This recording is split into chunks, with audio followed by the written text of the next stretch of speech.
দর্শক, আমরা এতক্ষণ দেখানোর চেষ্টা করছিলাম সকাল থেকে ভোর থেকে দুপুর পর্যন্ত বর্ষবরণের যে আয়োজনগুলো ছিল সেগুলো নিয়ে একটার পর একটা প্রতিবেদন। এই বর্ষবরণের আয়োজন কিন্তু এখানেই সীমাবদ্ধ নয়। বর্ষবরণ ঘিরে বিকেলে সন্ধ্যায় রাজধানীর বিভিন্ন জায়গায় বিভিন্ন আয়োজন রয়েছে। এই মুহূর্তে আমাদের সহকর্মীরা সেসব আমাদেরকে জানাবেন। রাজধানীর গুলশানের শাহাবুদ্দিন পার্কে আছেন আমাদের সহকর্মী অপু, এবং সেই সাথে মানিক মিয়া এভিনিউতে আছেন সহকর্মী মানজুমা আফরোজ নীলিমা আছেন মানিক মিয়া এভিনিউতে। আমরা আগে শুরুতে যেতে চাই অপুর কাছে। অপু আছেন গুলশানের শাহাবুদ্দিন পার্কে। অপু, কেমন দেখছেন সেখানে বর্ষবরণের আয়োজন? বৈকালিক আয়োজন কি কি আছে, সন্ধ্যায় কি কি আয়োজন হবে জানাবেন আমাদের।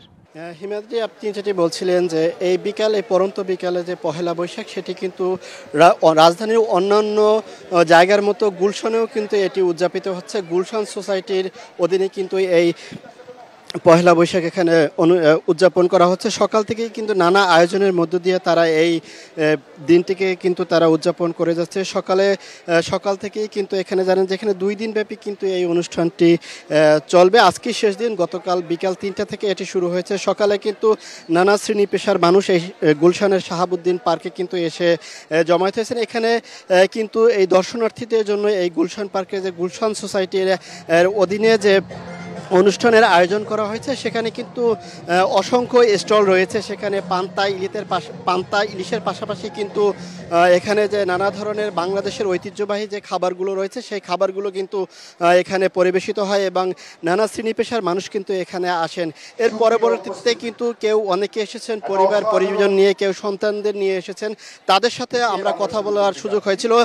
তারা যেটি বলছেন যে এখানে যে সকল সন্তানদের নিয়ে পরিবারের সদস্যরা তাদেরকে এখানে নিয়ে এসেছেন, তাদেরকে মূলত বৈশাখের সাথে পরিচয় করিয়ে দেওয়ার জন্যই কিন্তু তারা সন্তানদেরকে সাথে করে এখানে নিয়েছেন। যে বাংলাদেশে যে একটি ঐতিহ্যবাহী বৈশাখ অনুষ্ঠিত হয়, সেই বৈশাখে কিন্তু তারা পরিবার পরিজন নিয়ে কিন্তু রয়েছেন। কিছুক্ষণ পরে এখানে সাংস্কৃতিক অনুষ্ঠান অনুষ্ঠিত হবে। এর আগে যদি আরেকটু বলে থাকি, গুলশান এই সোসাইটি পার্কে যে শাহাবুদ্দিন পার্ক, সেটাতে কিন্তু দেশের পাশাপাশি বিদেশিদেরকেও কিন্তু আমরা এখানে দেখতে পেয়েছি। কালার এক্সপার্ট, জর্জ স্যাপ এবং মাইল্ড অন হ্যান্ডস টেকনোলজি সমৃদ্ধ অরিক্স ক্রিস্টাল ওয়াশ আপনার রাজধানীর গুলশানের শাহাবুদ্দিন পার্ক ছিল পহেলা বৈশাখ অনুষ্ঠানের সবশেষ খবর। হিমাদ্রি। অপু, আপনাকে ধন্যবাদ। আমরা এবার যুক্ত হতে চাই মানজুমা আফরোজ নীলিমা, তিনি আছেন মানিক মিয়া এভিনিউতে। নীলিমা, আসলে এমনিতে ইটকাঠের এই নাগরিক জীবনে আমাদের আনন্দ আয়োজনের ক্ষেত্রটা কমে এসেছে। সেই জায়গায় উন্মুক্ত পরিবেশে এমন কনসার্ট কেমন মানুষ দেখছেন, তাদের আনন্দ কেমন, উচ্ছ্বাস কেমন দেখছেন আপনি সেখানে? ধন্যবাদ হিমাদ্রি আপনাকে। আমি বর্তমানে অবস্থান করছি মানিক মিয়া এভিনিউতে। এখানে কিন্তু আপনারা দেখতে পাচ্ছেন পিছনে আমার জনসমুদ্র হয়ে গেছে।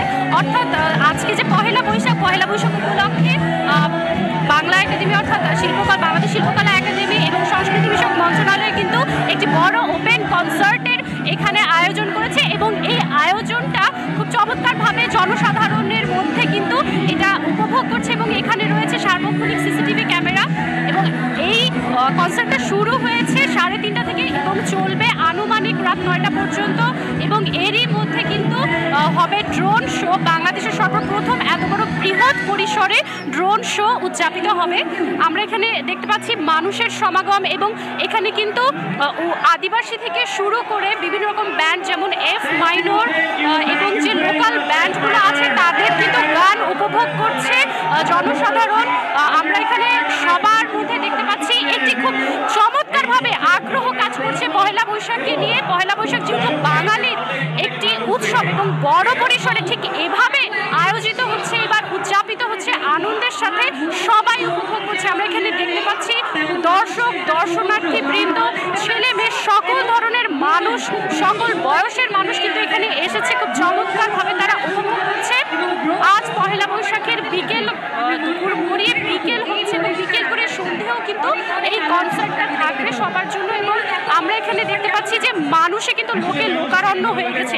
ওপেন কনসার্ট, সবাই খুব চমৎকারভাবে উপভোগ করছে, এবং একের পর এক গান হচ্ছে, গানের তালে তালে সবাই নাচছে, এবং হাত তুলে সবাই শিল্পীদেরকে আহ্বান জানাচ্ছে পরবর্তী আরেকটি গানের জন্য। এই মুহূর্তে খুব চমৎকারভাবে রাস্তার একপাশে কিন্তু একটি বড় চমৎকার একটি আয়োজনের মতো করে উদযাপিত হচ্ছে পহেলা বৈশাখ। আমরা যদি আপনাদেরকে একটু জনগণের স্রোত দেখাই, স্রোতটা কিন্তু খুবই ভালো এবং সবাই খুব চমৎকারভাবে নিজেদের মতো করে উপভোগ করতে পারছে এই কনসার্টটা। এবং লোকাল ব্যান্ড থেকে শুরু করে আদিবাসী থেকে শুরু করে বিভিন্ন ধরনের ইনফ্লুয়েন্সার, সামাজিক সোশ্যাল মিডিয়াতে যারা গান গায় তারাও কিন্তু এসেছে এখানে এবং তারাও উপভোগ করছে।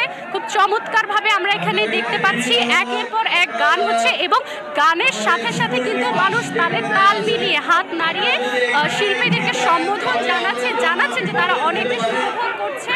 এই মুহূর্তে মানিক মিয়া এভিনিউ থেকে পহেলা বৈশাখের কনসার্টের আমার কাছে ছিল এই মুহূর্তে শেষ তথ্য। চলে যেতে চাই হিমাচির কাছে। লিমা, তথ্য সংগ্রহের পাশাপাশি আপনি উপভোগ করুন সেই কনসার্ট। আপনাকে নববর্ষের শুভেচ্ছা আবারও।